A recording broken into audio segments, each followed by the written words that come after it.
All right. Hi, everybody. We are live. Thank you so much for tuning in to this free webinar with Chacruna. My name is Josh Meadow. I'm the director of events for Chacruna. I'm just going to say a couple little technical details before I give the floor to Bia. So first, I just want to say this is our first time using this platform, Crowdcast, and we're really excited by it, but we're new to it, and so we've been figuring out how the best way to do this, and so we apologize in advance if there are any technical difficulties, because we are trying to get through a lot of different speakers in a short amount of time, but so please bear with us. Hopefully this all works. And I just want to say one thing about questions. Hopefully we will have some time for Q&A at the end of the webinar. So if you do want to ask a question, you can click the little ask a question button at the bottom of your screen and type your question in there. And then if you see other questions there that you like, you can upvote them by clicking the little arrow to the left of those questions. So this event's going to be about 2 hours, and the way it's going to work is I'm going to introduce Bia, and she's going to start, and then one at a time, we're going to bring up the other members of the Chacruna team to share for just a few minutes each. And then for Q&A, we're also going to if you have questions that are directed at a specific speaker, please specify that when you ask the question. Okay, so I'm going to give Bia the floor now, and we will get started. So take it away, Bia.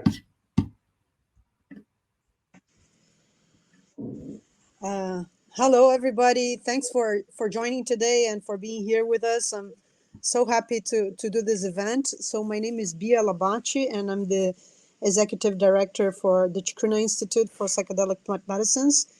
And the objective of this webinar is to bring our community together. And we wanted to share a little bit in these delicate moments and these fragile times and these unprecedented challenges. We wanted to express our love and our connection to this field and to this community and to our project. We faced a real challenge because we worked 1 year to put together Psychedelic Liberty Summit. We are a very small and modest nonprofit, and of course this crisis hit us hard, and it was really challenging, and like everybody else, we passed through a lot. And we decided to move the conference to being online because our conference is really political, and we feel it's timely and important, and we wanted to make it before the elections, as we want to be able to comment on the ballots, and also the field is changing very fast, so we feel we needed to do it now that it's timely. But also we do feel that it's important for us to gather because it's such a crucial moment, and we feel a lot of need of connection and of human personal relationships, and we feel that more than ever people need this kind of forum. And so we decided to proceed with making the conference online. And for us, it represents a lot of challenges. But what is wonderful at the same time is that among the more than 60 speakers that we have actually 70 speakers.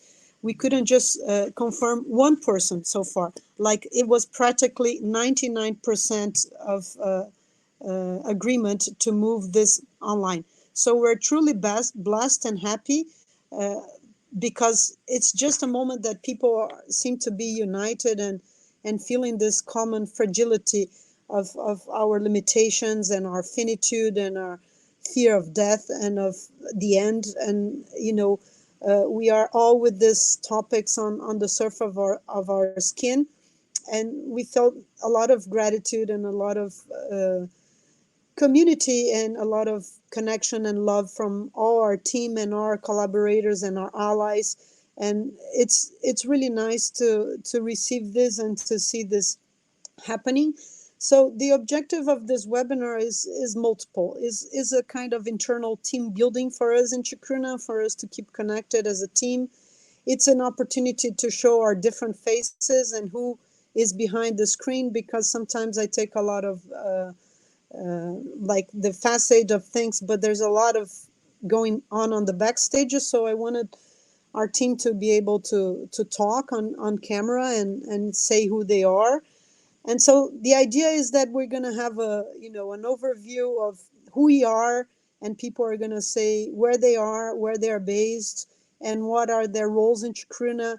And then I invited our speakers to either give a little short message, sneak preview, appetizer of what they're going to speak in Psychedelic Liberty Summit, or share any insights if they have any reflections on coronavirus and psychedelics, if they have any intellectual novelties to add, because it's also so hard to make meaning. And one of the main missions of Chacruna is to really add a substantial critical, reflexive, and profound critical thinking to the conversation.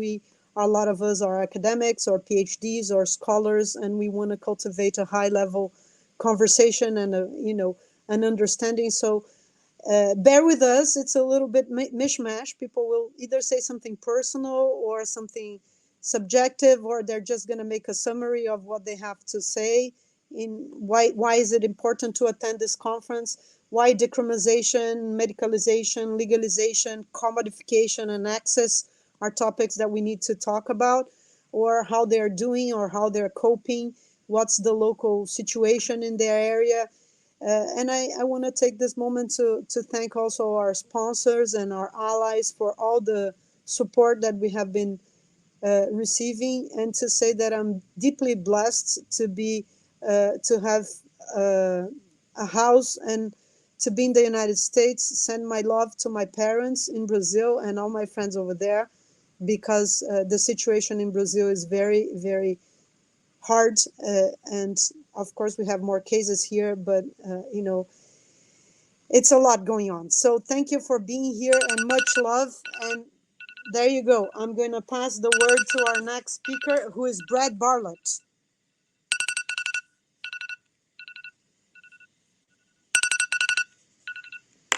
Josh, would you pass it to him?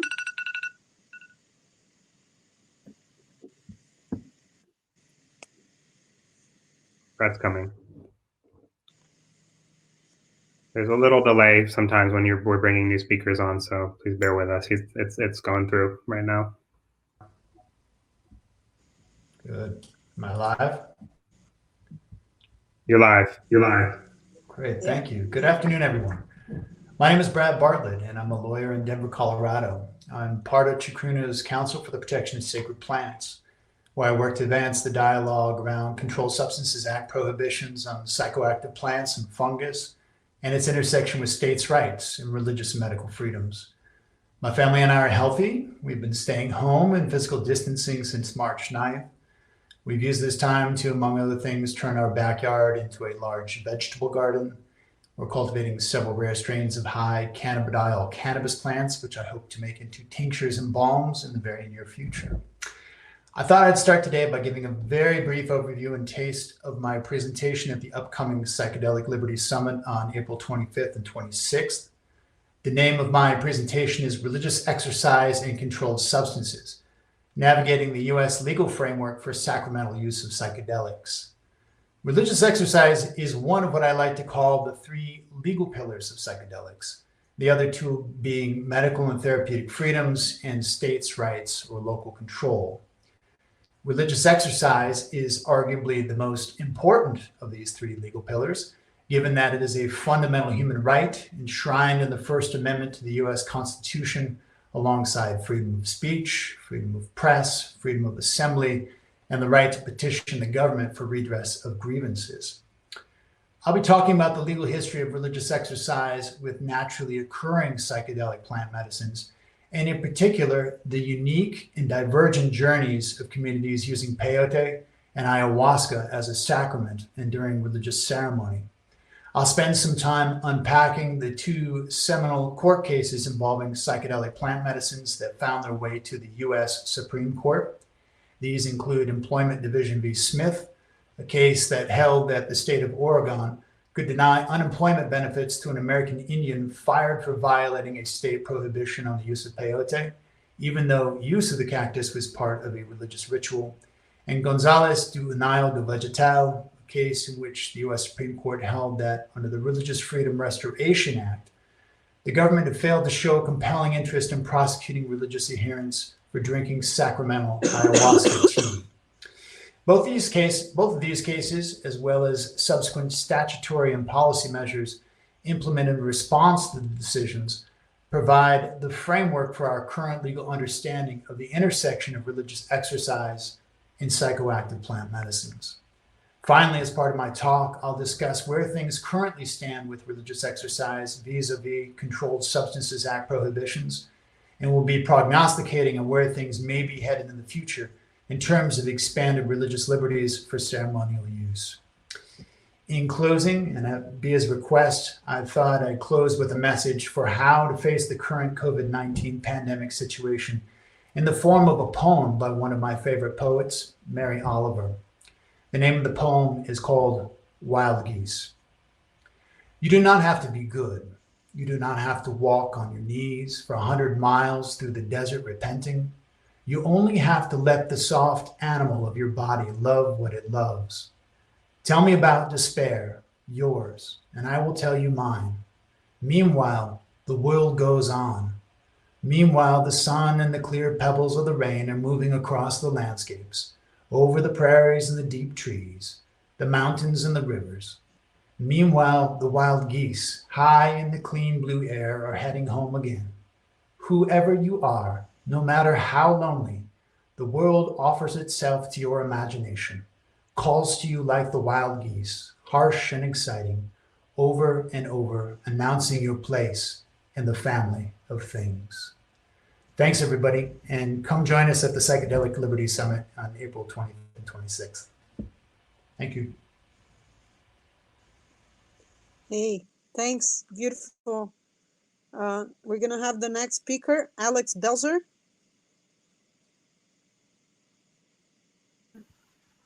He's coming. Just bear with us.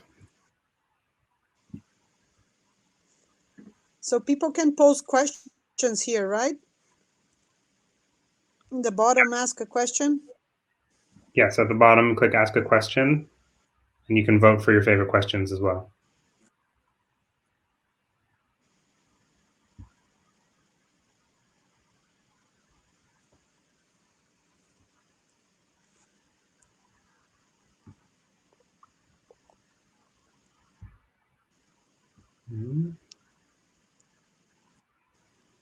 It says accepted and connecting.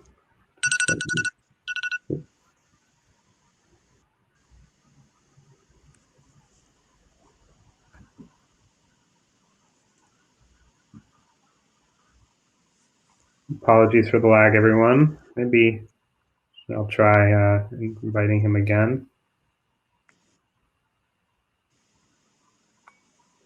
He's saying go on to the next person if you like. Let me try inviting him one more time and see if it goes.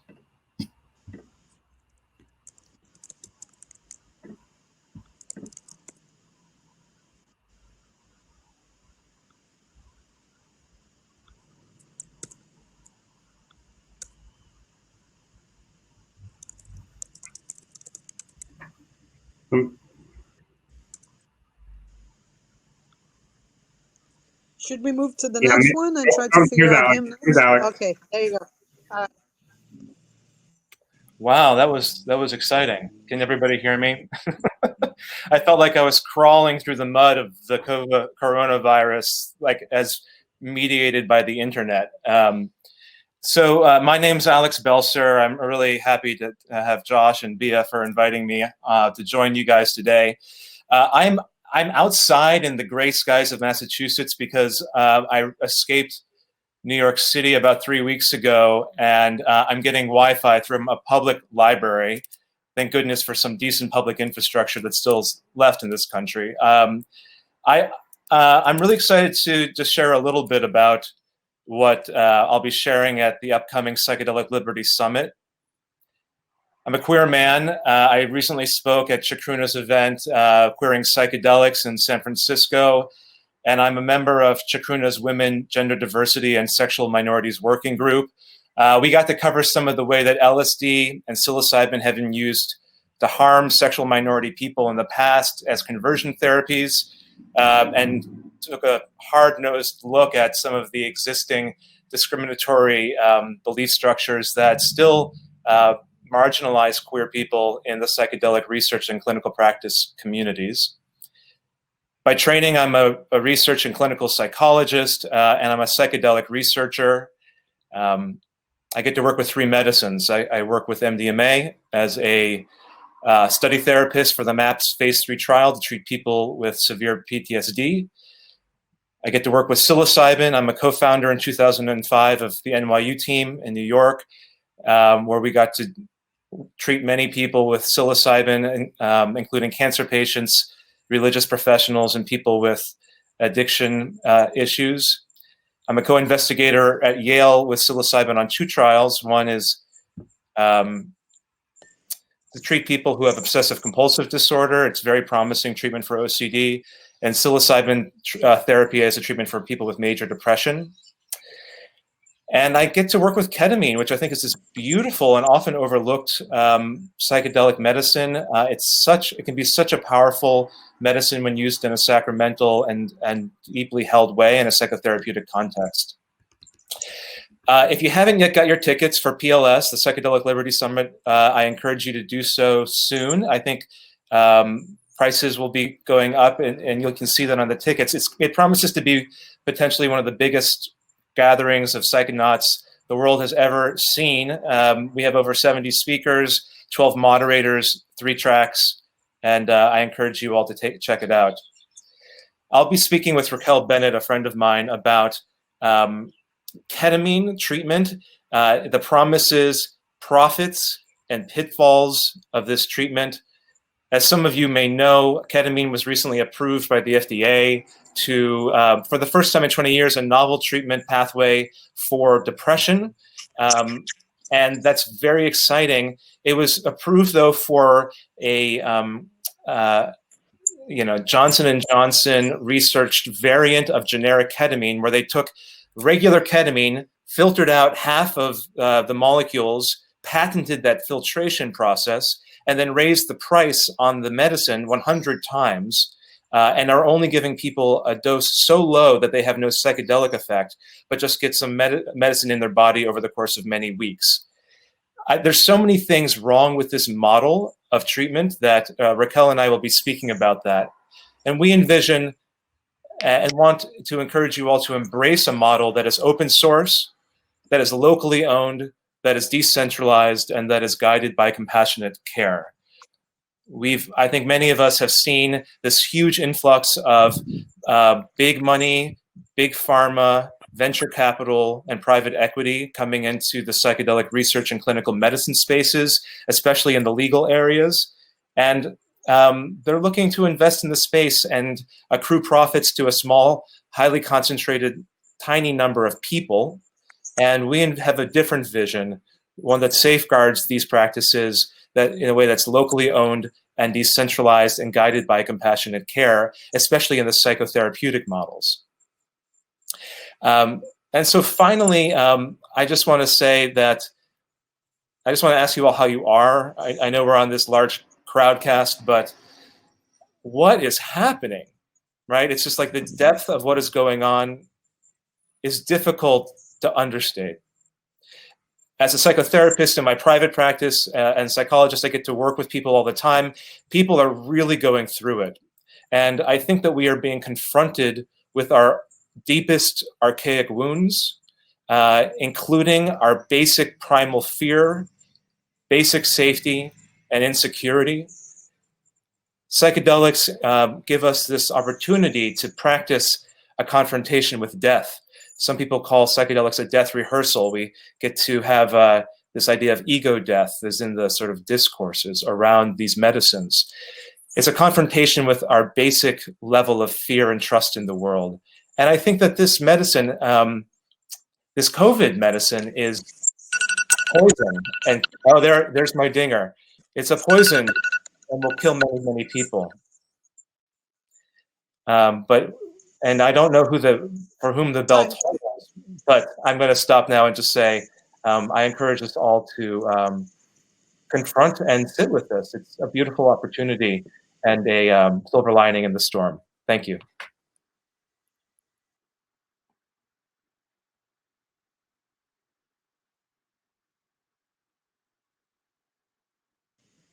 Hello, my name is Nicole Buchanan. I am a professor, licensed psychologist, and a member of Chacruna's Racial Equity and Access Committee. I am glad to say that I am here at home in Michigan with 7 of us here in the house, but glad to be able to say that we are all doing very well and healthy at this time. This Corona crisis connects to what I will be discussing at the Psychedelic Liberty Summit, the need for the inclusion and focus on communities of color in our work. Over the past 3 days, media has been covering a startling trend. Brown and Black communities are suffering at an alarming rate.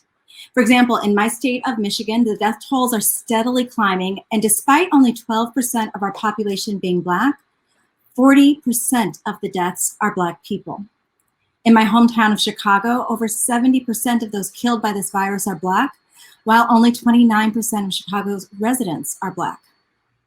In Milwaukee County, 81% of those who died are Black, and this trend has been found in Tennessee, Louisiana. The list goes on and on. And the virus capitalizes on those conditions that result from generations of historical trauma, stress, and discrimination, such that those with hypertension or diabetes are at a particularly high risk of losing their lives to COVID-19. This virus has highlighted once again institutional injustices related to poverty and race and exacerbated the inequalities across groups. These inequalities and injustices permeate our psychedelic community as well. Despite the fact that people of color are disproportionately exposed to trauma and the known benefits of psychedelics in treating trauma, people of color are notably absent in psychedelic studies.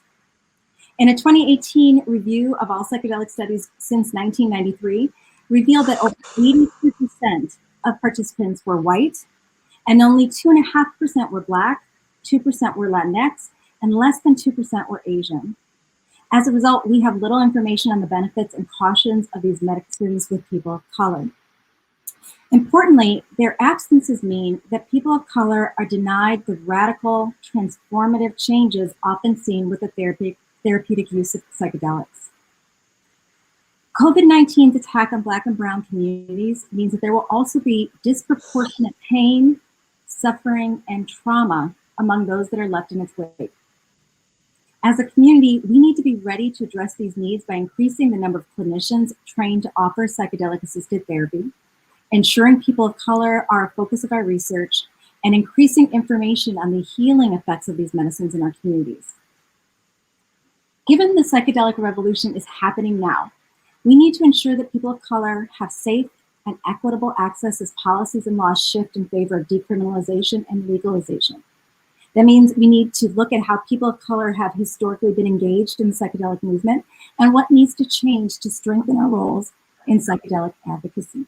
To this end, at the Psychedelic Liberty Summit, we will open up a discussion to dive into the critical issues we need to increase access. Things like, where are people of color voices missing in the various psychedelic advocacy movements, and why? What barriers do we face that keep people of color out of key roles in psychedelic advocacy, and how do we overcome them? How do we destigmatize psychedelic use so that people of color openly embrace psychedelics as a tool for healing and advocate for their safe and equitable use? What educational events, spaces, communities can we create to attract people of color to the movement and ensure they feel safe, welcomed, and have a sense of belonging? As those committed to the psychedelic movement, what are we going to do to invite people of color to the table and to hear their voices? How are we willing to change to include people of color in organizations, communities, movements, as members, but also as leaders? In essence, I'm asking all of us to consider, what can we do as a field to ensure psychedelic liberty is actually liberatory for all people?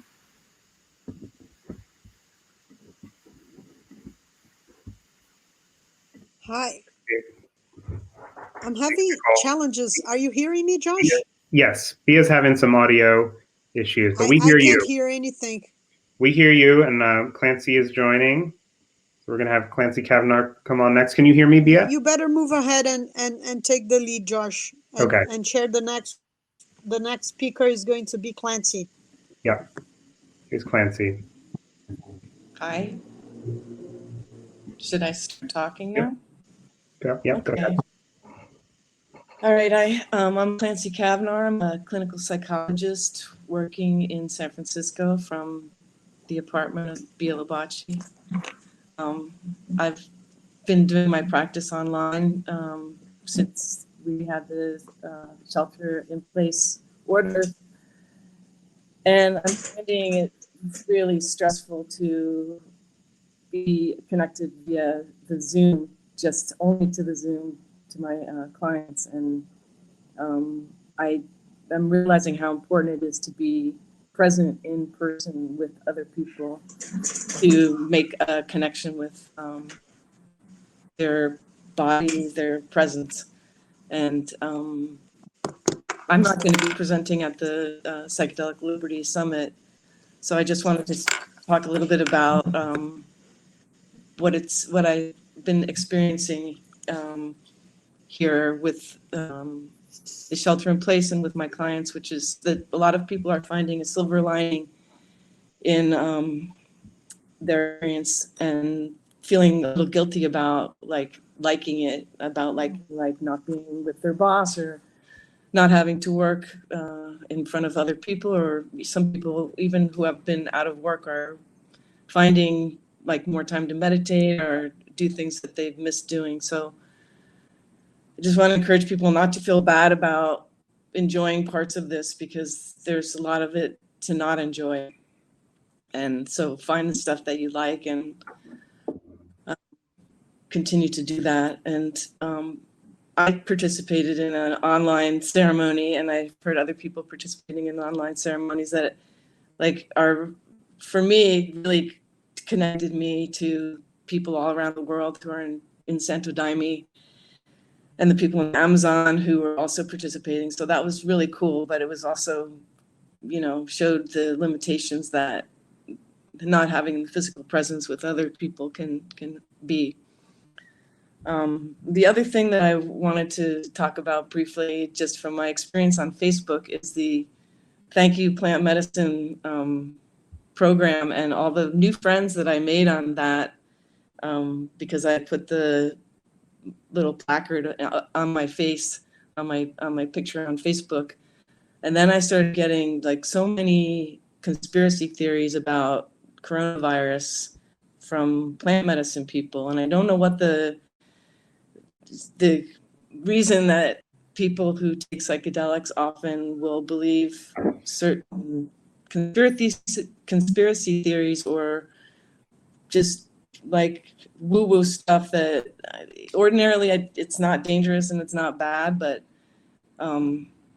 now I don't think it's such a good idea. So I just want to encourage people to stick to science and follow, common sense, and pay attention to the news. It's really mostly not lying to you. So I think that's all I have to say for today. So I pass it on to the next person. I encourage everyone to stay safe and stay shelter at home. Is that okay? Thanks, Clancy. So we have Bia still experiencing some technical difficulties, but I'm waiting for her to join. But we have Ariel Clarke coming up next. Okay.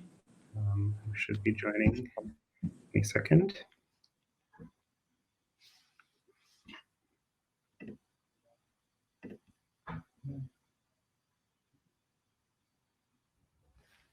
Okay, there's Ariel. Hello, thank you so much. My name is Ariel Clarke. I'm a business, corporate, and regulatory attorney and a longtime policy reform advocate. My firm, Clarke Howell LLP, is women-owned and run.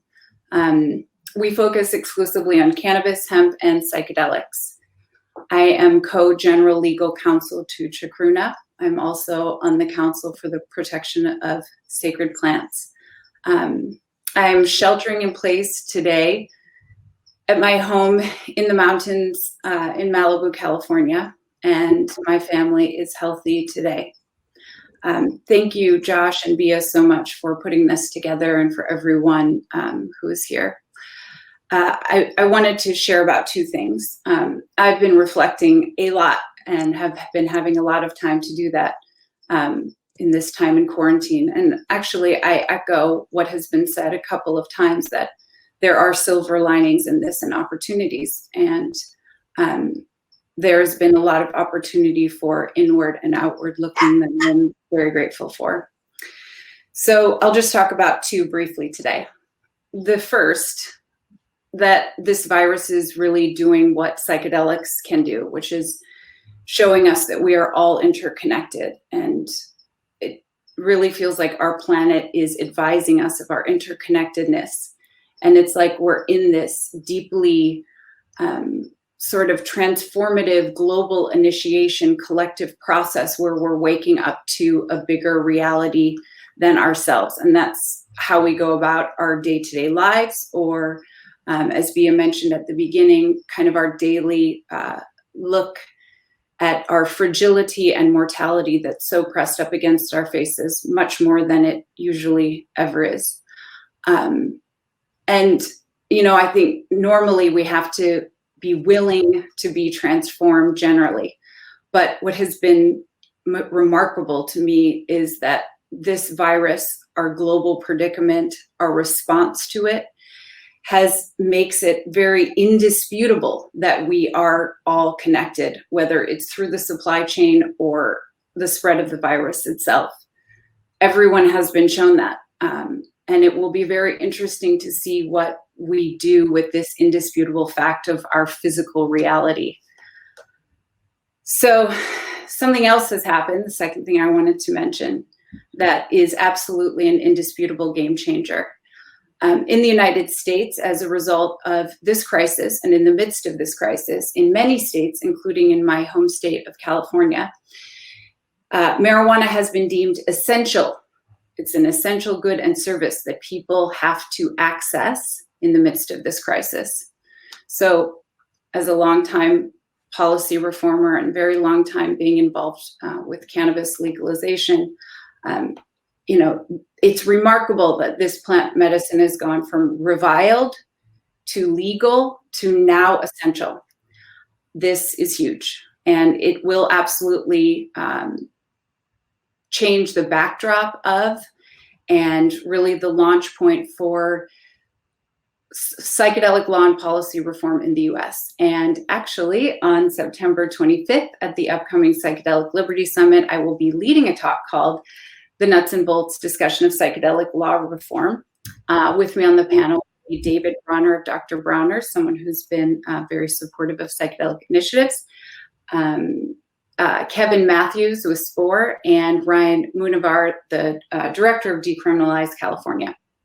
And we're going to discuss various legal frameworks for decriminalization, legalization, and regulation of psychedelics that are being advanced in the United States, in various states, in various cities. We're going to unravel those efforts and look very closely and look very specifically at what those different models of regulation, legalization, and decriminalization look like, and also look at what psychedelics and society will look like or may look like post-legalization or implementation. It will be a great discussion. And, you know, leading up to that discussion, I definitely see that the current global crisis that has given rise to cannabis being deemed essential in the US will absolutely impact and elevate the psychedelics discussion, as well as the charted course in policy and law reform in the US. So I really hope you'll join me and all of us. And I wish everyone well. And next time I'll come with a poem like Brad did, because I love poetry. Thank you. I'll close with that. All right, we have Bia back. Can you Thank hear you, us, Bia? Nicole. Yeah. Yes, Kat Counter is next. Yeah, so Kat is coming on stage now. Here she is.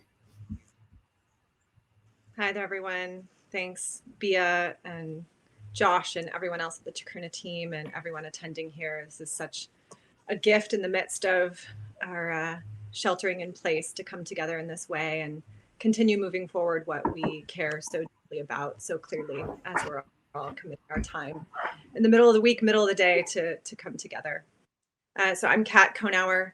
I sit on the advisory council for Chacruna, and I'm also a marriage and family therapist. I'm a ketamine-assisted psychotherapist at Sage Integrative Health. I'm being trained by MAPS and MDMA for PTSD treatment. And I serve as executive director of Orin Project, and I'm co-founder of North Star Association. And what I'm here to talk to you about today as a preview for our presentation and group discussion at Psychedelic Liberty Summit is centering on North Star. And with the gracious support, ongoing support of Chacruna, we at North Star, Liana Giluli, director of North Star, and I will be launching our ethics pledge as a core part of the work that we're doing at North Star. And North Star is a psychedelic industry consortium that's committed to the ethical, equitable delivery of psychedelic medicines into the commercial landscape. We have a core time now and in the near-term future to leverage the power that we have as a community, the legacy community, folks who are incoming, to really shape the culture and code of ethics and delivery systems that these medicines will take. We want to do what we can to create a competitive advantage for us to ensure that integrity feels like gravity as these medicines take shape and become scaled in access. So what we will do in our panel discussion is get to celebrate the launch of the Ethics Pledge, which is undergoing review and feedback from various stakeholders across the psychedelic field. And our entire process has been informed and continues to be informed through an inclusive stakeholder process that's guiding what we develop. So as we launch this pledge, we really want to engage the group in conversation around how do we ensure that this pledge is not just aspirational and inspirational, as we hope it will be, but to actually strategically focus on how we make that a reality. And North Star is committed to empowering a strategic, comprehensive approach to embodying that pledge. And we need all of you to ensure that we are stewards. It does not belong to us. It is not for us. It is for all of us. And so we need your input to ensure that it really speaks to what we are all collectively identifying as the needs for the movement and commit to their practice together. So we look forward and hope that you will join us in the launch, in the celebration, and in in-depth exploration as to how we can ensure that integrity does indeed feel like gravity, and that we have we create a competitive advantage for us in the face of big business that's coming in. And in our experience, there are a lot of well-intentioned folks coming into the space, ourselves included, no matter how long we've been involved. And unfortunately, we know that the road to hell was paved with good intentions. So we need high competency and a capacity to really align our values and vision with action. So we hope you will join us. And as you can imagine, in the face of coronavirus, we're impacted in a variety of ways in the short term and long term, but it certainly speaks to the absolute necessity that these medicines become scaled into not only mental health care systems, but our healthcare systems in general, to turn to a shift of not just intervention, but wellness production. So we hope to support that in our efforts. Thanks so much for your time, and hope to see you there.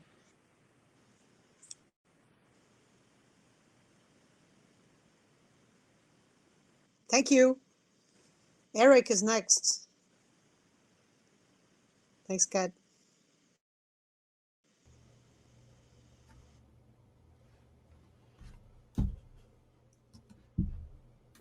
You're live, Eric.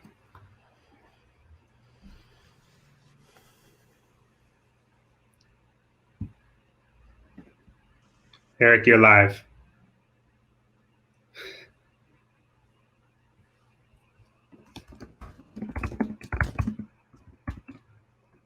Having some sound difficulty. Can you hear us? Hello. Eric? Yeah, we hear you.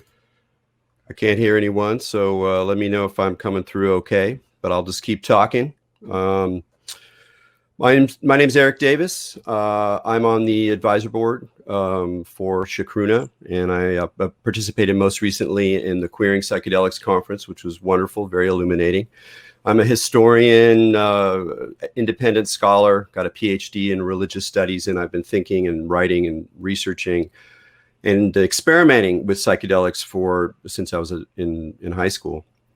What's coming through for me right now is this question of initiation. I think a lot of the reason people turn to psychedelics, especially in the West when we're not from cultures that have initiatory structures in them, is a yearning for initiation, for something like a rite of passage, which, typically takes a child from being a child to being a young man or woman. But of course, we have initiations at various stages, and even late into the life of an elder, there are deeper initiations. And part of the point of bringing this up is that sometimes I think with our emphasis on healing, we forget we reframe the difficulties of psychedelics in a particular way.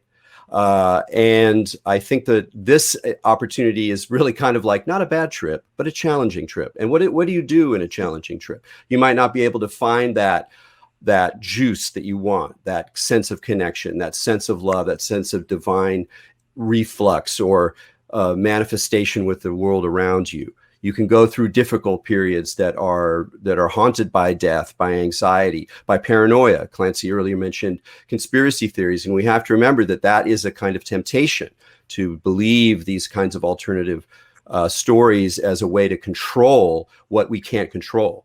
And instead, I ask people to kind of focus in on some of those difficult moments in experiences, particularly, let's call it confusion, not knowing what's going on, losing your familiar framework, and having in some sense to sort of rely on yourself or the higher self or the other selves that are still somewhere in that matrix, even though you can't see them, to stand up and look clearly at what's happening. And so while it's totally true that you should not feel guilty about enjoying the aspects of this that are enjoyable, about slowing down, having more time for practice, this is an incredible focuser of practice. But at the same time, whatever juice you get, whatever insight and inspiration that's coming through there, make sure to redirect it back at what we can see now. Because one of the things that's happening is this is a revelatory moment in an apocalyptic sense, not the end of the world, but the end of a world. And apocalypse also means revelation. That means you can see things. You can see how the system works, how the supply chain works, how the economic system works, how people depend on the school system, how people depend on each other. All of these things, some of which are very difficult to look at, we can see. And so you need to bring that spirit that Terence McKenna talked about of courage in the face of nature and a commitment to pay attention. Pay attention to yourself, to how your emotions are arising, how they're being manipulated, what things can handle them, what things cannot handle them. There's a line from Mick Taussig, who's a great heretical anthropologist who's written books on ayahuasca, a very brilliant guy, which I really liked. It is when the machine begins to break down that you begin to see how it works. Likewise, it is when authority is challenged that you begin to see the otherwise concealed workings of the power structure. This we could call apocalyptic knowledge or preemptively apocalyptic knowledge. And I think that's what we're getting right now is an opportunity to practice with this preemptive apocalyptic knowledge, something that psychedelics can also prepare one for.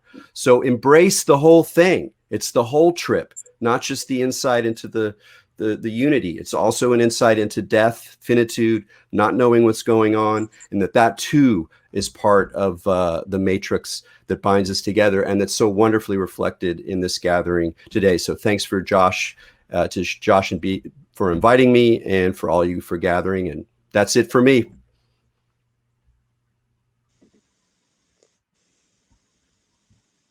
Thank you, Eric. So cool. Rob is next.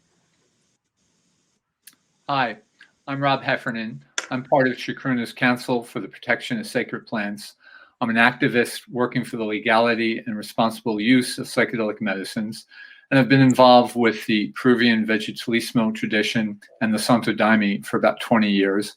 I'm also shamanic breathwork facilitator, an integrative sound and music practitioner, and I'm involved in the integration of Buddhist Dhamma and sacred medicine. During the Psychedelic Liberty Summit, I'll be moderating a panel about seeking Religious Freedom Restoration Act exemptions from the government. And I'm helping to shape an initiative of community outreach to groups that use sacred medicines to help create consensus around best practices. I live with my wife in Bergen County, New Jersey, which, like New York City, is the center of the COVID-19 storm. And we're blessed with more space here than New York City, so we've been able to walk around in nature with more ease. Though the governor just closed all the state parks today, so we'll have to spend even more time in our homes. And we miss our family and we miss our friends. Going out shopping always feels like a battle, and we're concerned about those we know who are quarantined, infected, and hospitalized. This COVID-19 crisis once again reveals how interrelated we are in how it spread, in the efforts to treat and stop it, in the global economic and political consequences it has and will continue to have. And this is very evident in the New York area because we're a global hub of commerce, art, politics, and the multicultural ethnic mix with all the possibilities and challenges that brings on many levels. This crisis has brought out the best in a lot of people here. We can see that in the efforts of the healthcare workers, as well as store clerks and people who deliver essential goods and services, in neighbors who help the elderly or the infected, and strangers simply nodding to each other in recognition. And there's a nightly ritual in New York City at 7 p.m. of people cheering from their windows and doorways for all the essential workers on the front lines. Psychedelic medicines, of course, can help reveal and deepen this sense of connectedness that this crisis underscores. They can help empower the natural bonds we have as social beings and allow us to intimately experience the interrelated fabric of life that we're nested in. My medicine communities have been meeting online, and this is a deep theme among us, as is the need to support actions that enable the well-being of our interconnected communities, keeping in mind that those who lack access to resources and privilege are the most affected by this crisis. Which brings me to the need of the psychedelic medicine community to come together as much as possible to agree on standards of best practices around health and well-being, around legality and protection, access and inclusion. Community outreach around these issues is a key part of our Psychedelic Liberty Summit and the ongoing work of the Council for the Protection of Sacred Plants. Some of this we do discreetly in the background in private meetings and discussions with groups and individuals who are clarifying and shaping their congregations and organizations to protect the well-being of their members and set the stage for legal protection as they contemplate various actions. Some of this is happening in a more open way as we host public forums and meetings and bring groups together to discuss and gain consensus about how to move forward to address these key issues. The COVID-19 crisis can be another rallying point to see the challenges and opportunities we face in embodying the message that psychedelic medicines bring to us about interrelatedness, about community, about the need to come together for freedom, for justice, for compassion, for creativity and awakening. That's our vision, our intention, and it's also our plan in alliance with other groups. And we invite you to be all part of this process. Thank you.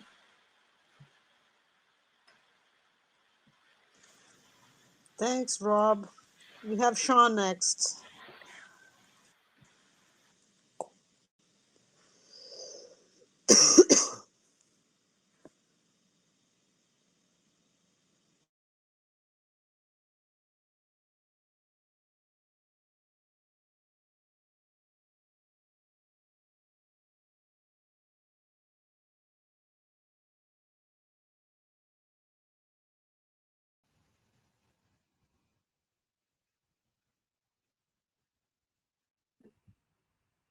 Sean, you're live. Okay, good You're live. afternoon. Thank you. Thank you, Bia. Thank you, Josh. Thank you, Chacruna. I'd just like to take a big, deep breath and celebrate this moment for a second. This amazing moment when we all come together, billions of years of evolution, and here we are at this place and time with an opportunity to be a community and to learn and move forward in this exciting time. So I'm a member of Chacruna's Council for the Protection of Sacred Plants. I'm also the co-general counsel of the organization. I am a drug policy reform lawyer licensed in Colorado and California. And so I've been involved in the Denver psilocybin initiative, where I'm now on the Denver Mayor's psilocybin policy review panel. I'm also have been a legal advisor to the California decriminalization of psilocybin initiative. And I'll be talking about that in a minute. But I'm very excited to participate in the Psychedelic Liberty Summit. My talk will primarily be focused on how Denver is doing post-decriminalization in the spring of 2019. It's been a quick year, and we're almost at a full year, and I'll be talking extensively about how the review panel is progressing, what it's learned so far, and all of this is intended to produce a report to the City Council on the effects of decriminalization by the end of the year. And obviously, the early returns in Denver are that nothing has really changed. Nobody is high in the streets or selling psilocybin openly and triggering public safety concerns. And we're very hopeful that that report will be of great use to the community in the coming years to show that communities can safely decriminalize psychedelics and psilocybin in particular without any significant negative effects. In addition to that report, we are using this panel as an opportunity to educate policymakers, first responders, police, fire departments, medical professionals, and we're potentially engaging in some harm reduction training for those parts of the community so that when they encounter folks that are intoxicated or using psychedelics, they'll know how to deal with them and treat them perhaps in a better way.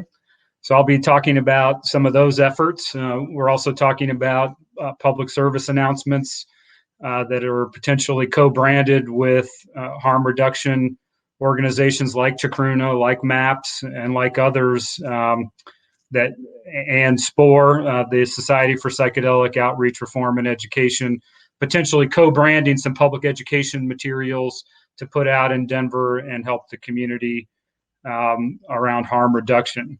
So I'll also be talking about some lessons from cannabis reform in my talk at the Psychedelic Liberty Summit. And I've been working extensively on cannabis for the last 12 years. And I think there's a lot of mistakes in cannabis that everybody recognizes that we hope not to replicate. And so I'm very excited that this conference is continuing to go on in spite of COVID. I think it was a great decision to make it an online event. And this webinar today shows that we'll be able to come together as a community and have a meaningful dialogue. A couple observations on the impact of Corona on psychedelics just immediately, and I'll probably be talking about these a bit in at the Liberty Summit, but just a preview, people should understand that Corona means we can't really raise signatures for ballot initiatives right now. So will California be able to get on the ballot in light of the COVID outbreak? That remains to be seen. Will Oregon be able to get on the ballot? We definitely will have some very strong updates for people on those ballot initiatives at the Psychedelic Liberty Summit.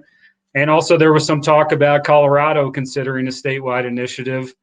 And I don't think I'm speaking out of turn when I say that that's probably not going to happen because it's very difficult to gather signatures for reform. So, but this is still a very exciting time, in terms of the next few years are likely to see significant change in the psychedelic landscape. And this is the critical time to get involved. This is the critical time to lend your expertise and your perspective, and for the community to open up the dialogue as broadly as possible to make sure we have representative voices from all members of the community, people of color, LGBTQ, Native Americans, other people that haven't traditionally been part of the dialogue. The next few years, it's going to be critical that we come together And this is a challenge for us right now with this current COVID situation. I would just say, and I know I need to wrap up, that the current problems really highlight inequality among our society. They trigger all the fears that other people talked about, and psychedelics are really a great tool to deal with fear, depression, concerns around death. And I certainly have somebody in my family that's in ICU around COVID right now, so he's going to be okay. But this is a really essential time to have the discussion about psychedelics. I think it's symbolic. It's happening in the spring. It's time for renewal and to be reborn. And I think hopefully we can find some good amongst the many tragedies that are happening right now and build our movement together. So just very excited to be a part of it. Thank you for having me, Bia and Josh. Cool. Thank you, Sean. Bob. Hey, can you guys hear me? Yeah. Fantastic. Hi, everybody.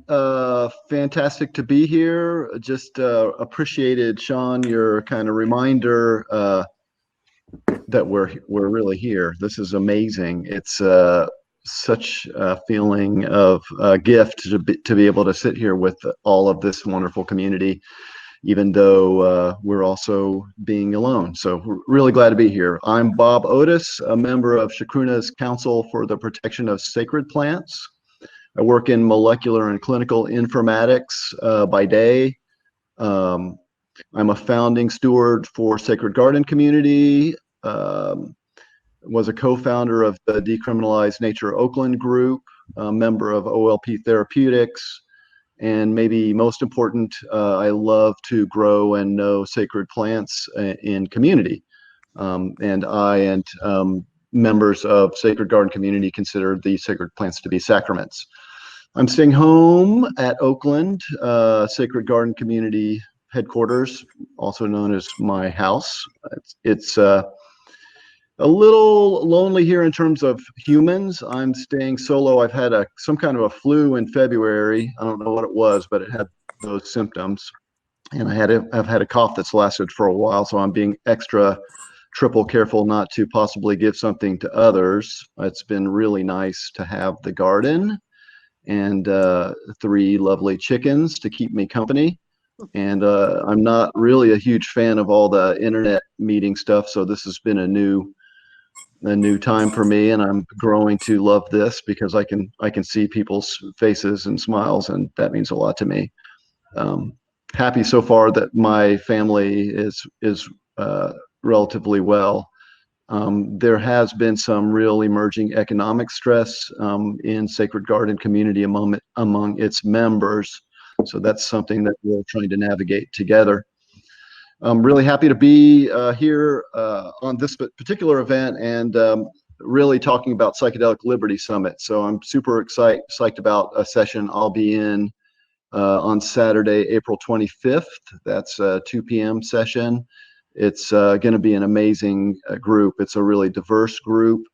There are conservation experts in the group. There are indigenous practitioners in this presentation. Native American church leadership will be there. Really diverse opinions will be represented. We're talking about ethics and sustainability for access to and working with sacred plants. So it's been a real pleasure working with Chacruna over the past time. I love the way Bia brings together such diverse representation. There's a lot of different opinions in terms of, for example, who should be working with peyote and these sorts of things, and we'll be talking about that.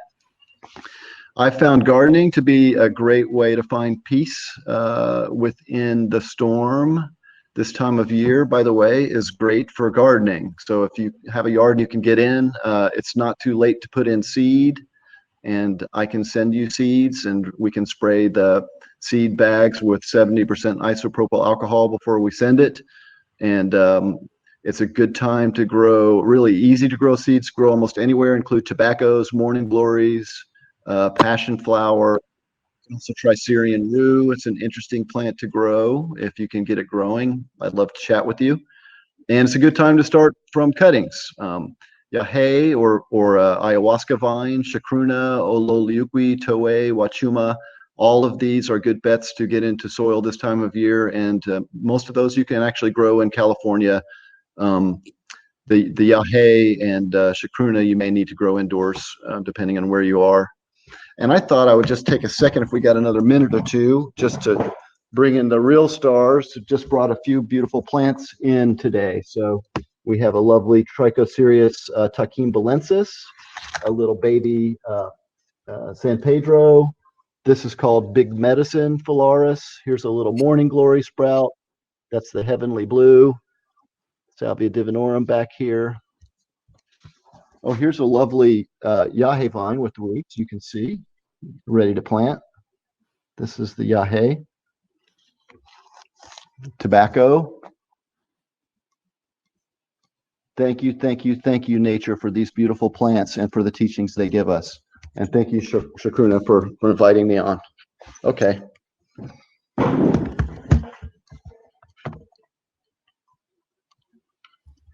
Thank you, Bob. Thanks, everybody. Thanks, dear Josh, for the invitation, for the opportunity. My name is Siddhartha Ribeiro. I am a biologist. Already? I am a biologist. I've been studying the brain for a long time, researching dreams, sleep and dreams, and then got into psychedelic research with my friend Braulio de Araújo, and together with Steven Wren, with Eduardo Schemberg, with Mr. Toffoli, with Arthur Xavier, and many other biomedical scientists or neuroscientists from Brazil. We got to participate in the past decade in what's now called the psychedelic renaissance. And I really want to thank Bia for many opportunities and openings that she gave so that we could connect. So now I'm talking to people that are across the globe, and that's important at this moment. I'm talking from Natal in Brazil, in the northeast of Brazil, and we are yet to face the worst that the US is starting to feel now, the worst of this COVID-19 pandemic. And Brazil will probably do worse than the United States, which is tremendous, because the United States is doing so badly, and it could have been avoided. And now this is a transformational moment, and it's a revelation, and it's unclear where this is going. Right? I am actually one of those that believe that COVID-19 is just the beginning of our endurances, and it's going to be really harsh, and the society will change forever, and the economic system will change forever, and we'll have to, if it is to survive, and it's not so clear. In Brazil, it's particularly dramatic because the government is pushing in the wrong direction and asking people to just continue their activities. So a lot of people will die like flies here. We're heading towards this perfect storm of care from the highest office. It's obvious that psychedelic substances are playing already a role in this, because people are getting traumatized, people are getting desperate, and Brazil is a country where a lot of people from the urban centers started to approach sacred medicines, in particular ayahuasca, but from ayahuasca opening up to a variety of experiences from Amerindian origin or not, or from Mexico or from other places. So this is a phenomenon that is happening across the globe, and in Brazil is very strong. And at this moment, it's very clear that these networks are being strengthened, because we need to deal with death and the horror of the trauma of so many deaths. In the slums of Brazil, where people have no running water, you can imagine what's going to happen, and people adhere to tele-evangelical groups that basically say that you can pray and get away from it, and so people here are going to die a lot. I don't know where this is going. Nothing is solid. Nothing is solid. I think this is the message I want to send. So we'll need to surrender a lot to what's going to happen and be able to understand the changes that are going to be deep, and hope that we are up to the task of transforming this challenge into a better world. It's clear that psychedelics will play a big role on this. I want to thank Chacruna. I'm part of the advisory board. I think this is an important service to the planet that we need to do right now. And that's it, I hope.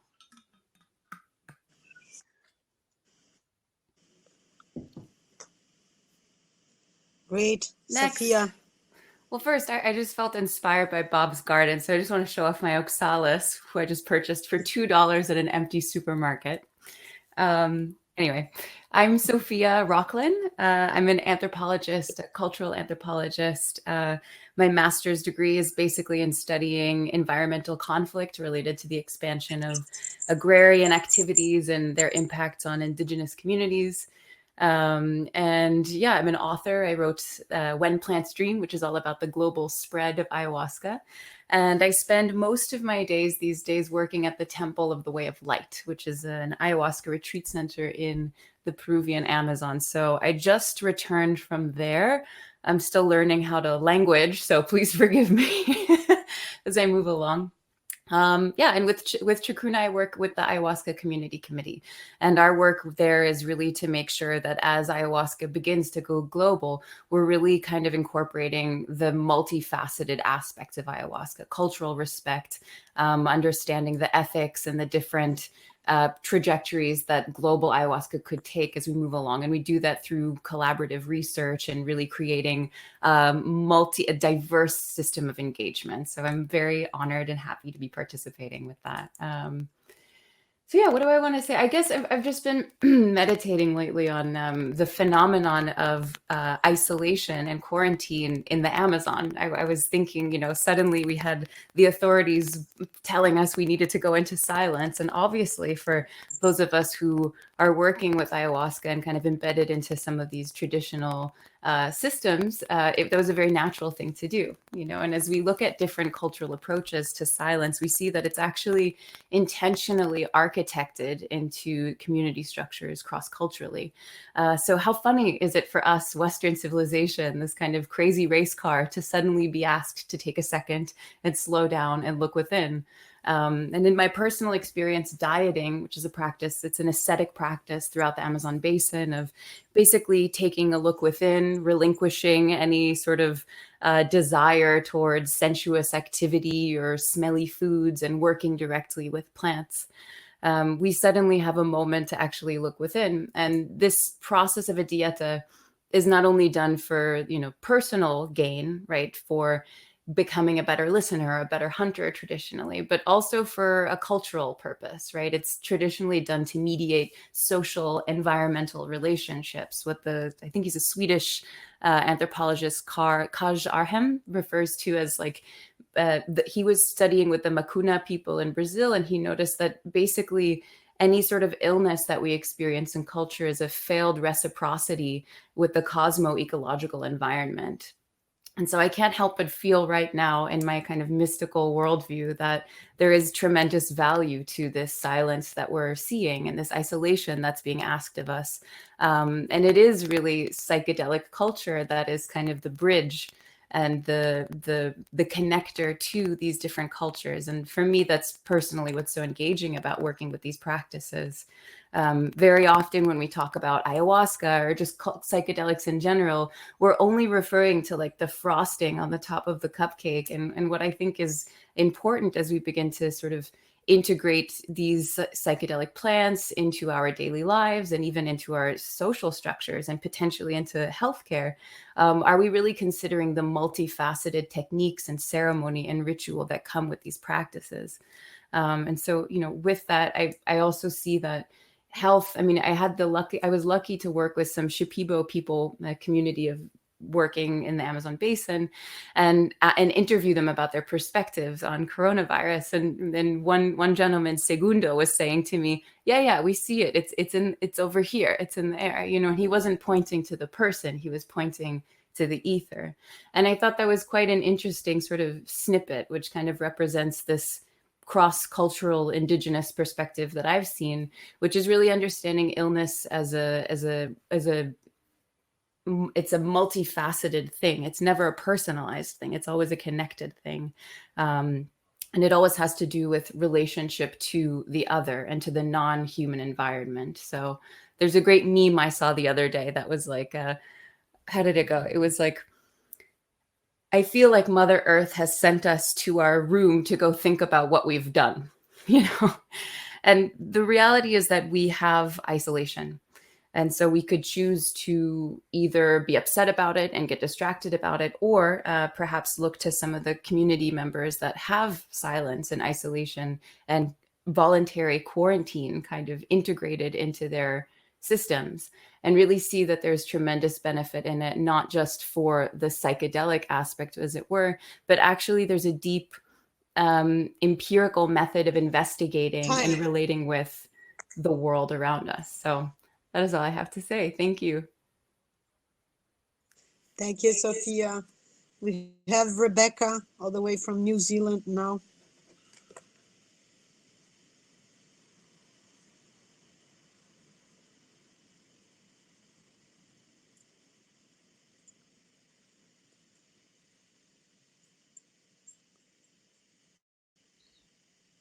Hello. Is this coming through? Can everyone hear me? Okay. Hi, everyone. I'm Rebecca, and I'm the social media director for Chacruna. I'm currently based in New Zealand, where it's the wee hours of the morning here, and I am doing my master's in cross-cultural psychology, and my thesis will be unpacking the role of ayahuasca in Peruvian Amazonian communities based on preliminary fieldwork conducted from November 2019 to February 2020, and future fieldwork hopefully at the end of this year, but who knows with the current crisis. In this little presentation, I'll first cover the current situation of psychedelics in New Zealand, and then I'll discuss how Chacruna's social media works towards psychedelic liberty. So I'm sure you've all heard about this, but the biggest news on the New Zealand psychedelic scene is the world's first controlled randomized trial on microdosing LSD. This happened at the end of 2019. Specifically, this study will be gathering data to understand better if and how microdosing has positive effects on a person's mood, awareness, and creativity. Led by Dr. Suresh, an associate professor at the University of Auckland School of Pharmacy, this study was approved by the New Zealand Ministry of Health. In addition, another study was conducted in 2019, which investigated how ketamine works as a fast-acting antidepressant in humans. In 2013, New Zealand introduced the Psychoactive Substances Act. This law currently prohibits the sale of any psychoactive substances unless it's licensed after human trials. So the current study on microdosing gained approval to prescribe LSD for participants to take at home over a 40-day period. Based on the results, it could simply be a matter of time until the legal status of LSD in New Zealand is revised. However, the ketamine study of 2019 did not lead to any progression of the legality of ketamine, as the substance was deemed as possibly abusive. Iboga has been legal in New Zealand since 2010 for medical use. It was defined as a Schedule 4 prescription medicine, which means it can be prescribed by a doctor, and all prescriptions and reactions are reported to the District Health Board. And there's currently one centre in the south of New Zealand that offers this treatment. From this, we can see that New Zealand has adopted a more medicalized approach to psychedelics. There is not so much of a conversation around recreational use here. We're still in the process of working towards legalization of cannabis, and we currently have some of the highest usage statistics in the world, so it's a bit of a surprise that we still haven't done this. The referendum is due to take place in September 2020, and as with other countries, we can see a lot of discrimination in the prosecution of marijuana, with Maori people disproportionately charged for cannabis-related activities. So now this brings me on to my next topic, Chacruna social media. What do we actually do behind the scenes here? And so for me, I find this social media a really interesting platform to be active and to share our voice, but also to share what we truly believe in.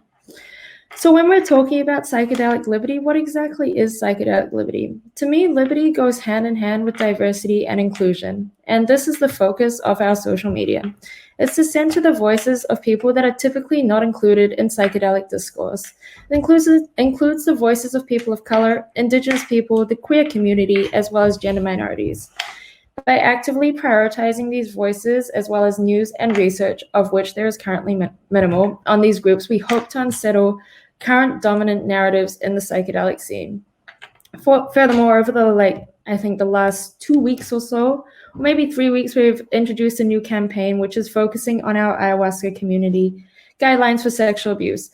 So we're sharing this information to get this information out there, not to discourage people from participating in psychedelic ceremonies or in psychedelic spaces, but more to gain awareness so people can safely participate in these ceremonies with knowledge and resources.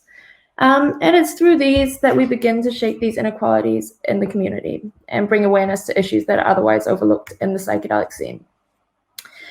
Anyways, I highly advise all of you to attend the Psychedelic Liberty Summit. It's going to be super cool. It's April 25th to 26th, and we have an amazing lineup of speakers, and this is definitely going to be an amazing psychedelic conference to take place. And the best part is now that due to the crisis, we can all do this from the comfort of our own homes. Tickets can be purchased below. I just see a get a 20% off link as well. And yeah, I look forward to seeing you all there. Thank you for listening, and thank you, Josh and Bia, for hosting this. Thanks, Rebecca. Now it's Glenn. Glenn might not be here. He's not accepting the. Oh, there he is. There it goes. Should be just a moment now.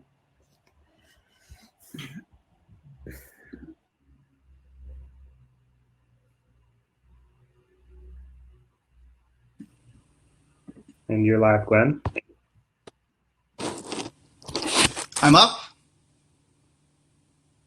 Okay, good afternoon, everyone. Thank you, Bia and Josh, for organizing this. My name is Glenn Shepard. I'm an anthropologist and ethnobotanist. I'm based in the Gelde Museum in Brazil, but I'm currently in the US on a truncated visiting fellowship to the American Museum of Natural History. Now, we usually think about the medical systems of indigenous peoples in terms of plants and rituals, shamanic chanting, but as one of the other speakers mentioned before, one very important health strategy that indigenous peoples have used for centuries is known as voluntary isolation. It's sort of a radical form of what we now call social distancing, cutting off all contact with other human groups in order to escape from fatal epidemics and violence. The so-called uncontacted tribes of the Amazon are not people who were sort of left behind in the Stone Age. Rather, they consciously chose to isolate themselves from their neighbors in order to survive. So today, the entire world is getting a little taste of that kind of mortal panic that has led indigenous peoples to cut off all contact with outsiders. And the indigenous Tuyuca priest, Justino Sarmento Rezende, from the upper Rio Negro region in Brazil, wrote earlier this week about how the coronavirus pandemic reminded him of his childhood.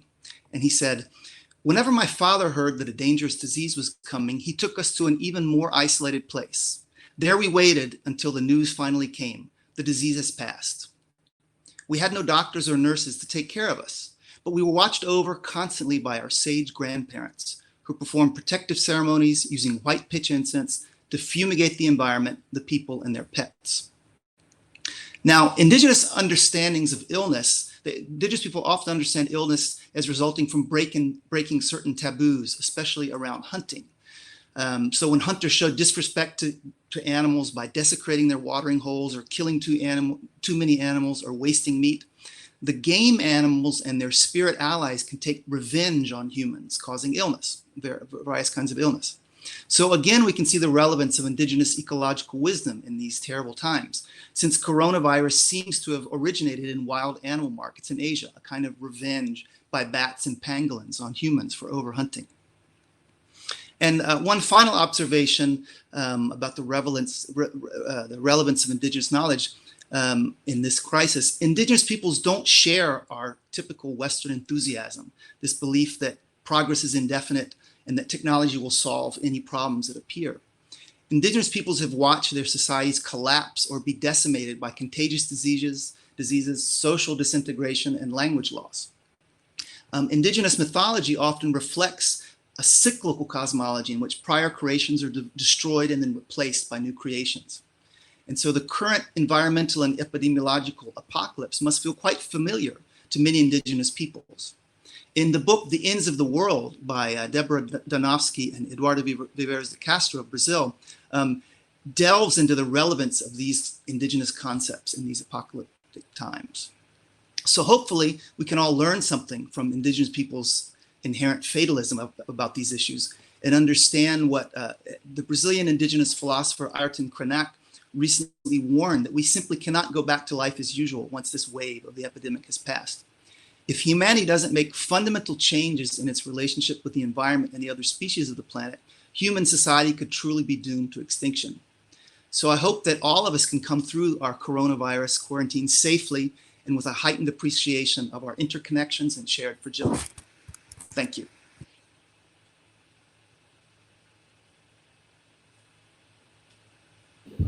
Thank you, Glenn. We have Emily next.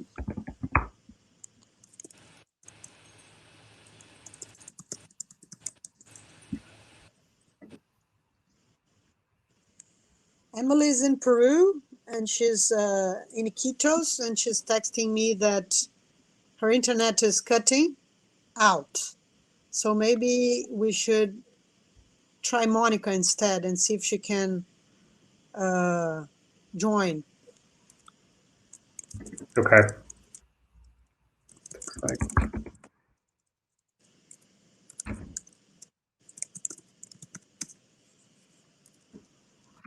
Oh, there's Emily. Hey, okay. Can you hear me? The internet's been cutting out for the past 2, but I can talk if you guys can hear me. I think we can hear you. Okay, fabulous. All right.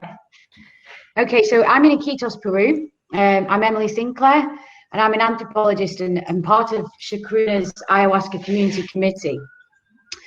So I live here in Iquitos, Peru, which is a city in the middle of the Amazon jungle, and it's the international hub of ayahuasca, shamanism, and tourism. And here we're currently on day 23 of quarantine.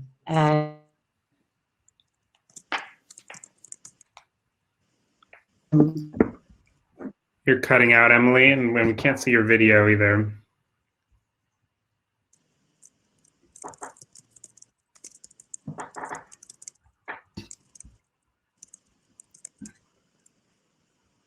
Can you hear us, Emily? Maybe let's move to Monica and then see if I'll leave Emily on stage and we can see if she comes back. So let's bring Monica up. Monica, you're live. Hello? Yeah, you're live, Monica.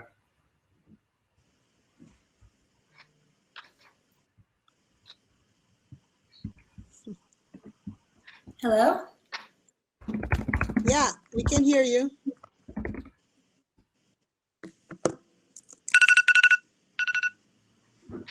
All right, so we can hear you. I just got a note that I am live, so I just wanted to make sure this was my cue to start. So hello, everyone. Thank you so much for being here today. I am really overwhelmed and humbled by how many of you are there in the crowd. My name is Monica Williams. I'm a professor at the University of Ottawa in the School of Psychology. I'm also the Canada Research Chair for Mental Health Disparities and a clinical director of the Behavioral Wellness Clinic in Tolland, Connecticut. I'm a licensed clinical psychologist, and like so many of the other professionals we've heard from today, COVID-19 is certainly taking a toll on the mental health of everyone, myself included. So in the work that I do, I clinically supervise diverse students. We see many diverse clients, and one of the issues we specialize in is race and racial trauma. And racial trauma is just when you get PTSD or something kind of like PTSD as a result of racism. So one of my interests is, can psychedelics heal racial trauma? And this is something that I've been interested in as an academic, researcher, therapist, and as a woman of color. So psychedelic healing, as we know, is only as effective as those who have access to it. And it's led a lot of us to ask us, particularly us as people of color, who is this movement for? Is it for everyone, Or is it only for a subset of the society, white, elite people who have access to these substances? And within the psychedelic movement, are we doing something different and new, or are we simply replicating the oppression and exclusion that have been seen in larger society? I like to think and believe and hope that we can do this right. So as Dr. Buchanan pointed out, to date, almost all psychedelic research studies have included nearly only white people, only white researchers. And so we have results that are generalizable only to white people. And I've always felt that if white people are benefiting from psychedelics, people of color should too. And if we truly believe that psychedelics can bring people together, we as a movement need to do better. And so a lot of my work has been focused on that goal. Recently, I was able to secure a grant from the Open Society Foundation to work with MAPS to do a workshop, which happened this past August, on psychedelics and cultural trauma, and an unprecedented training for therapists of color. And I was really excited and continue to be in awe by the fact that we enrolled 50 therapists of color, which was amazing. It was probably the largest cohort of psychedelic therapists of color ever. And MAPS also secured additional funding to make that happen, so that we were able to give scholarships for full or partial funding for most of the people who came. And this is a crazy essential step for improving treatment of people of color. However, there are still many needs. For example, even at MAPS, there's almost no approved supervisors who are able to provide culturally informed oversight to new therapists who might need guidance in working with people of color and cultural issues as they arise. I mean, I can think of only one, like single digit one, and that's not me. I'm not an approved supervisor with MAPS. So as you can imagine, there's a vast need for people of color to be in these leadership positions to help make sure that this treatment is available for everyone. And apart from MAPS, I'm aware of no other study sponsors or research teams really attending to this issue. However, one of the only certified training programs for psychedelic therapies at the California Institute of Integral Studies has had some success, has put some successful measures in to increase their admissions of trainees of color. So that's one step, but we need so much more. And I'm really excited to share also that I'm currently planning a psychedelics and consciousness studies training program at the University of Ottawa with, might I add, the full support of the Dean for the Faculty of Social Science and the Dean for the Faculty of Arts and Sciences, which is incredible because I can tell you the last institution I was at, when I bring this up, most of the faculty just snickered. So things are going to be changing. Also, I want to share that recently myself and Bia, Dr. Labat, we both put together a special issue for the Journal of Psychedelic Studies. It was an issue on diversity, equity, and access in psychedelic medicine. And I was really excited that we were able to offer scientific leadership in that way. And I should point out that the editorial board of that journal is still is predominantly comprised of white males. And it's really important that journals diversify to make sure that issues impacting people of color are included and considered equally important and scientific. So Bea and I got invited onto the board, onto the editorial board of that journal. So one small step to move us forward.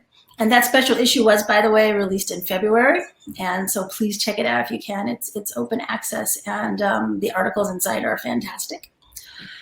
Since that time, I've been very involved with Chacruna. I'm on their board of directors, currently serving as the chair of the board.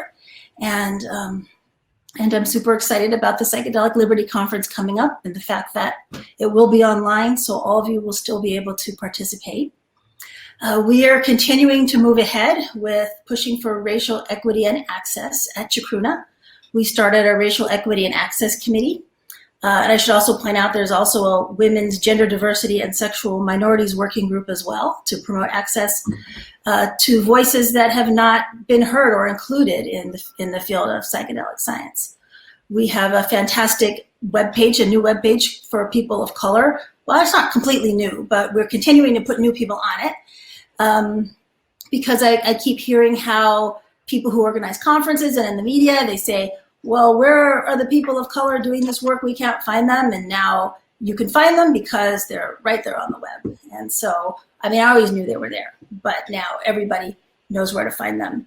And so there's no excuse to have conferences or forums or any kinds of events where you don't have people of color doing this work as presenters and leaders, because you can find them now. And we have this special webcase to showcase all their fantastic talents. Also, please check out my latest article in Chacruna. So we have a section, again, for diversity, equity, and access. I just wrote a new article called Why Black People Should Embrace Psychedelic Healing, Reclaiming Our Cultural Birthright. And I think it goes without saying that exclusion, oppression, and mass incarceration, as well as research abuses, including psychedelic research abuses, have become barriers to the ancient wisdom of healing processes that we need and deserve. And stay tuned, because there's a lot more to come in this, as I'm going to be publishing an article very soon featuring the voices of 3 Black women who received psychedelic-assisted psychotherapy as part of a MAPS training program. Super exciting, and this will be the first published account of this in the scientific literature, which is fantastic and also sad because it's way overdue. So all that to say, we have so much work to do. I'm so glad all of you are here. And I think I'll stop there before I get buzzed. Thank you, Monica. And now we have a special surprise that was not on the list. It's Luis Fernando Toffoli, and he's talking from Brazil. He's also part of Chacruna. He was not announced, but here he is to say his 2 cents. Toffoli. Hi, folks. Are you hearing me well? I suppose so. If not, please tell me. Sorry, the camera is not so good. The image is not so good. I was not prepared for that. So my name is Luis Fernando Toffoli. I'm a psychiatrist in Brazil. I'm a member of Chacruna's Ayahuasca Community Committee. And I'd like to share just a few thoughts about, and also inform you a few things about how COVID is impacting on ayahuasca ceremonies in Brazil. And at the end, I would like to ask a question to the panel about the ethics of these times regarding psychedelics. So the major Brazilian ayahuasca churches have recommended that they suspend their ceremonies in order to avoid gathering and to keep the isolation. So the major groups have sent messages to their communities about that, and especially Santo Daime and União do Vegetal, the UDV, have done so.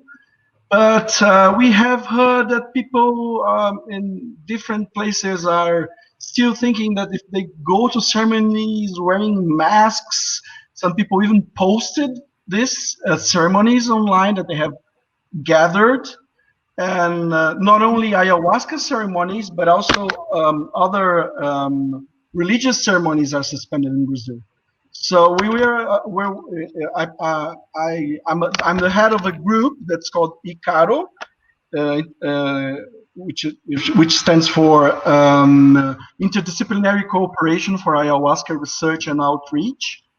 And our group has issued a note, perhaps some of you have seen that, urging the ayahuasca religions to not, and the other groups, the shamanic groups that we have in Brazil, not to gather and try to find other possibilities and creative solutions for their gatherings. And this, as you can imagine, if you're talking about a psychedelic, it's not so easy to solve.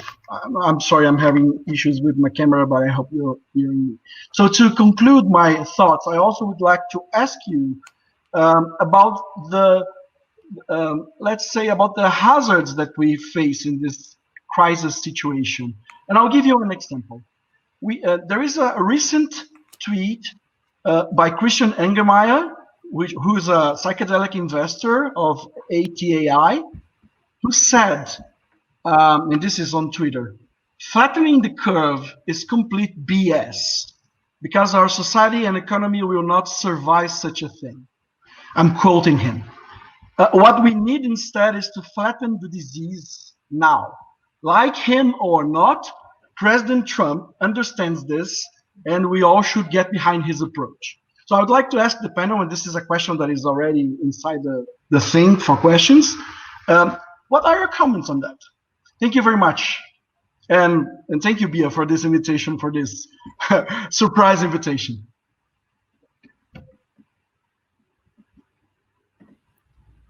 So Okay, people, thank you so much. Do you want to say anything, Josh? Sorry. yeah, so now we just have some time for contribution? questions. And it looks like a lot of people posted questions into the chat, and a lot of people voted. And it looks like the most popular, most highest voted question is around venture capitalists and CEOs getting involved in the future of psychedelic medicine. And so I was thinking maybe we could bring Kat up, or you, Bia. I just wanted to make a comment before we jump into the questions and answers. I just wanted to thank everybody and to share that I'm also, like everybody else, facing challenges, and this one secret objective of this webinar was to cheer me up, because also my morale has been down and the challenges are big.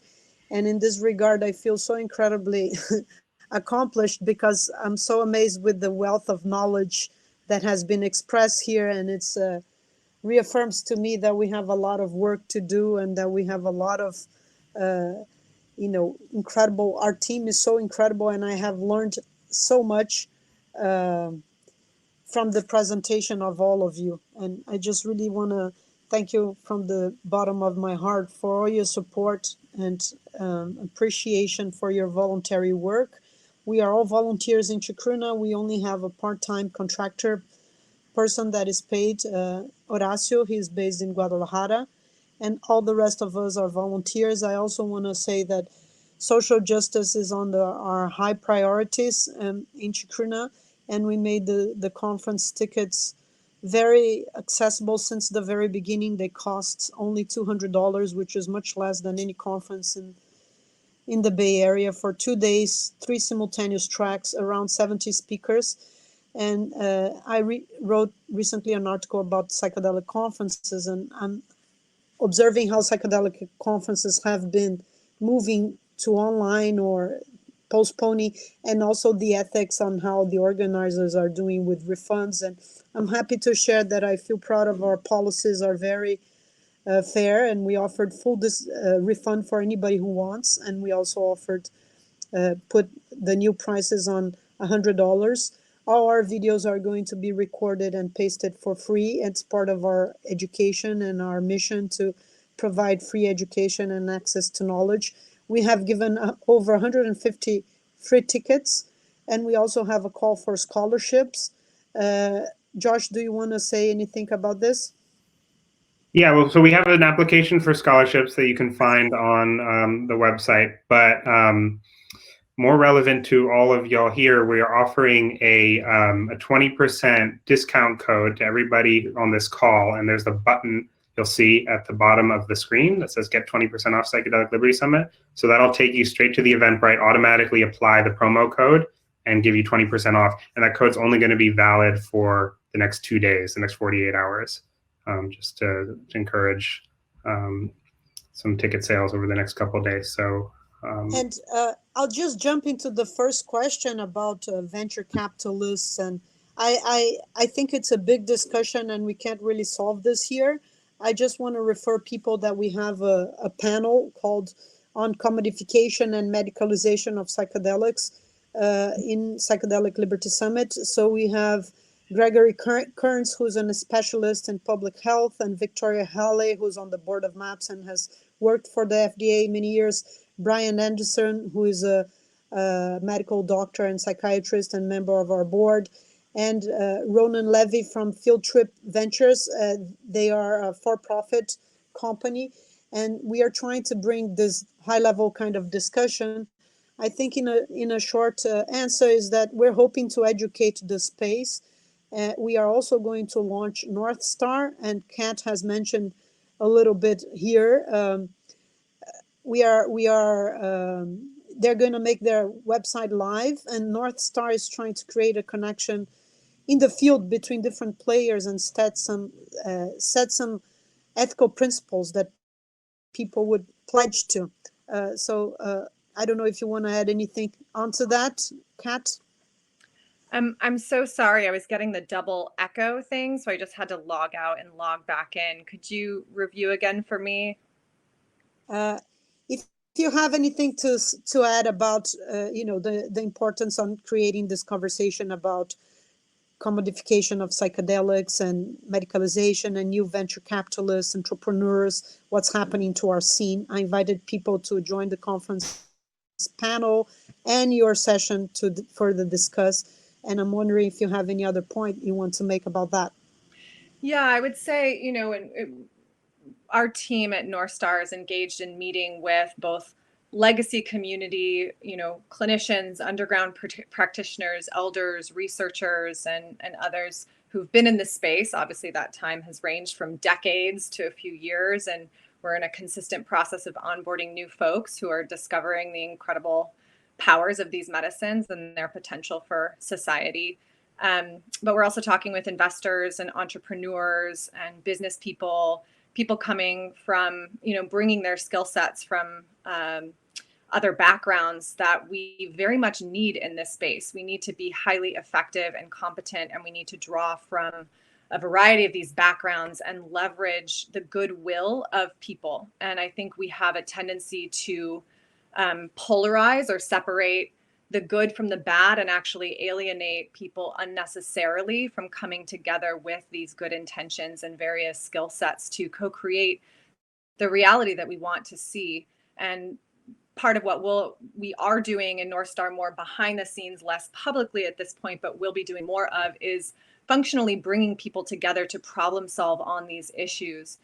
So that while we still have power as this legacy community before even more big money comes in, we actually can strategically direct the infrastructure that is built out to deliver these medicines. So engaging together is essentially important, and not just the work of North Star and what we'll be building in terms of platforms for people to come together, but also the work of Chacruna, the work of so many other organizations that are already out there, and the absolute dire need that we are cohesive, collaborative, and coming from a place of abundance and participating with supporting each other's vision, not becoming polarized within and amongst each other.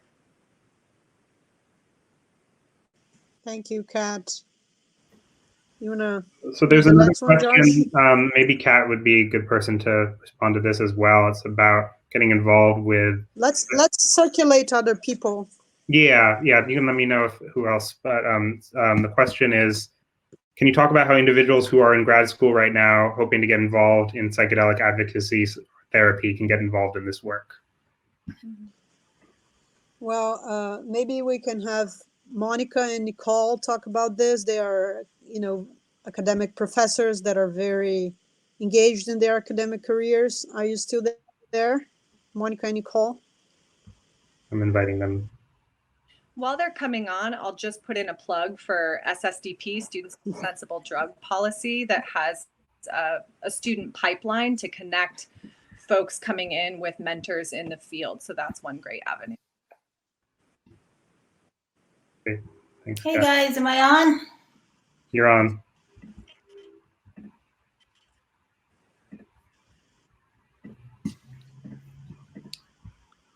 Hey, come on in, Nicole. Yes, You're in Monica. the training program too. Hey, Nicole. I really think you're the only one that can answer this, because there's nothing at my institution. Yeah, but you're in the MAPS training program right now, so that's true. Speak to that. Yeah, but I mean, right now there aren't a lot of programs that people can enroll in specifically focused on, you know, how to become a psychedelic psychotherapist. I think there's just maybe a couple. California Institute of Integral Studies being the largest one, and some other smaller ones popping up. But we're hoping that by this time next year we'll have a full-fledged master's program in psychedelic and consciousness studies, and a certificate program for clinicians, so that they can, you know, show that they've had relevant coursework and practicum experiences, so that they could practice in a safe, ethical, responsible way. How's it been in the program you've been in, Nicole? Well, I participated in the MAPS program, so we did Part A and Part B successfully, got through those. It was really exciting progress. And it was part of the new initiative to increase the number of people of color that are certified to do this, that Monica was so instrumental in helping to bring about. And then, so there's still several steps in the process before I would be able to practice independently, but it provides the initial training, then a face-to-face segment for training, as well as ongoing supervision. So the MAPS program has been wonderful for me. Yeah, so there's a question about like prerequisites to enroll in a program. You know, I think for MAPS, you have to have already some sort of credential in a mental health or related field, or be in a student in a training program, or have some or something similar, and also be able to document that you've had some experience working with people, particularly people who've experienced trauma as well. Right. So here's a question. I have my bachelor's in science, and I'm eligible to complete my master's in social work in 1 year. I'm trained in psychedelic integration, and I've been operating a psychedelic support center at music festivals for the past decade. I really like to be able to link and engage to treatment and service. Yeah, so there's more and more people who are getting trained in this, and I think in not too long from now it will be like a real profession. I can't do this now, but someday I'll be able to put on my business cards, you know, psychedelic psychotherapist. The day's coming, because as these move from, you know, research or underground into the mainstream, we're going to need qualified people to work with people and to be able to guide them safely. So, yeah. Thanks, Monica. Maybe we want to bring in. Let's move on to the next. I think I'll take designing the questions. Anything else on that topic? No, we're gonna circulate, Monica. Thanks, so we can give a little chance for the others. So if you can invite Rob and Bob. There's a question here, maybe Clancy as well. The people that are more like in tune with practitioners and you know, empirical experience. There's a question about white sage and entheogens. So if you can get Bob, Rob, and Clancy, if anybody wants to talk something about this question, given that plant medicines like white sage and cedar are potential air purifiers, what specific entheogen is the most effective in providing immunity protection? All of these questions are pretty specific, but I just invite the three of you if you want to say anything about, you know, plant medicines and entheogens and the current situation and health issues, so we can expand a bit, you know, the meaning of the question. What is the question? It's about I put it here on the screen on the side. Bob is but I'm suggesting that. I mean, okay. I can start with that one. I can start with that. I think, especially in this crisis, we have to be very careful and mindful about making any specific claims in terms of immunity and these plant medicines, at least on the physical somatic level, because there's so much we don't understand about the COVID-19 virus as well as other things. I think maybe the immunity might be more of a spiritual and emotional, psychological, I wouldn't say immunity, but a way where we can find some protection insofar as they can help us get in touch with ourselves, understand ourselves, and come to terms with the challenges we're facing around this and other things. In terms of actual, physical immunity, I think we have to be very cautious about that. There's a lot of claims being made about a lot of things, especially in social media these days. There may be other, of course, plant medicines, and if Bob's around, that do support us in that. I mean, I take lots of nutrients and herbs, but in terms of psychedelic plant medicines, that's a different question. I don't know, and I'm not that's educated in plant medicine outside of the psychedelic ones, but I think that one plant, the fungus, mushrooms, I'm interested in. Like, I saw that movie Fantastic Fungi, and they talked a little bit about using mushrooms to fight virus. So I'd be interested in seeing any kind of research that might be done around that. But yeah, I don't have any advice on any, plants that could provide immunity. I wish.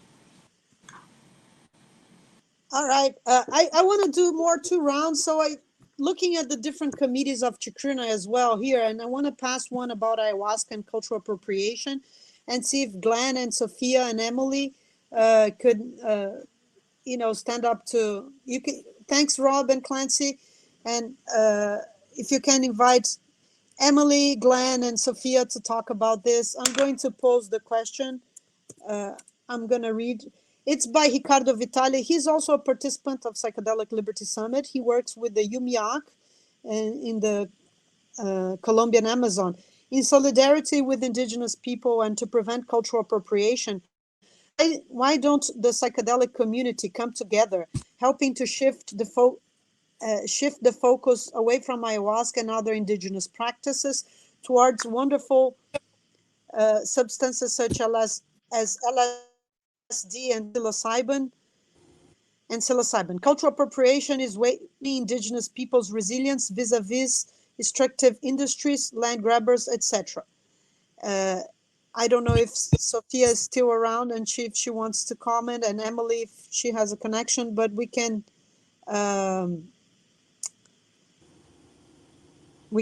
pass it on to Glenn as a start. I think. I think, all of us here are all about respecting indigenous traditions and making sure that these plants are used with respect and so on. But in at least as far as ayahuasca go, the genie's sort of already out of the bottle. And even, I think we also have to be careful about projecting this idea of ayahuasca as being this ancient tradition that's been unchanged for thousands of years among indigenous peoples. Research has shown that a lot of indigenous peoples of the Amazon have actually adopted ayahuasca fairly recently, in the past 100 years, the past 50 years, sometimes just in the last 20 or 30 years. So while I think we all, want to see these substances used with respect, I think we can't sort of exaggerate this idea that ayahuasca is this unchanging thing. The very nature of the international expansion of ayahuasca has shown how its use is adapted to all across the planet. And so,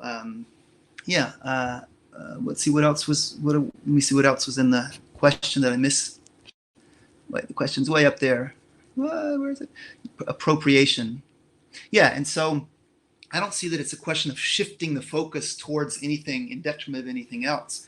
I think it's, all of these substances should be used with great respect and care, and a combination of science and wisdom to make sure they're used appropriately. I don't know if anyone else has anything to add.